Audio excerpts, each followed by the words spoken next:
ਆਕੜਾਂ ਤੋਂ ਡਰਦੇ ਨਾ ਔਕੜਾਂ ਤੋਂ ਡਰਦੇ, ਪਿੰਡੋਂ ਉੱਠ ਪਾਊ ਆਵਲਾ ਦੇ ਆਣ ਫੜਦੇ। ਸ਼ਹਿਰ ਆ ਕੇ ਚੱਕੀ ਗਾਲੀ ਜੀਟੀਆਰਾਂ ਨੇ, ਪੈਸੇ ਧੇਲੇ ਦਾ ਖਿਆਲ ਨਹੀਂ ਔਰਤਾਂ ਰੱਖਿਆ।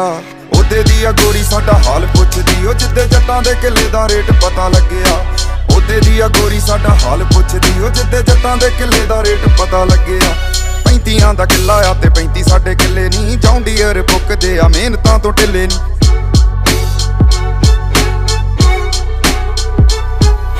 35 ਦਾ ਕਿੱਲਾ ਆ ਤੇ 35 ਸਾਡੇ ਕਿੱਲੇ ਨਹੀਂ, ਜੌਂਡੀਅਰ ਪੁੱਕਦੇ ਆ ਮਿਹਨਤਾਂ ਤੋਂ ਢਿੱਲੇ ਨਹੀਂ। ਸਾਨੂੰ ਲਾਡ ਕਰ ਗਈਆਂ ਠੱਗੀ ਮਾਰ ਲਈ, ਪਰ ਅਸੀਂ ਨਾ ਕਿਸੇ ਨੂੰ ਅੱਜ ਤੱਕ ਠੱਗਿਆ। ਉਹਦੇ ਦੀ ਆ ਗੋਰੀ ਸਾਡਾ ਹਾਲ ਪੁੱਛਦੀ,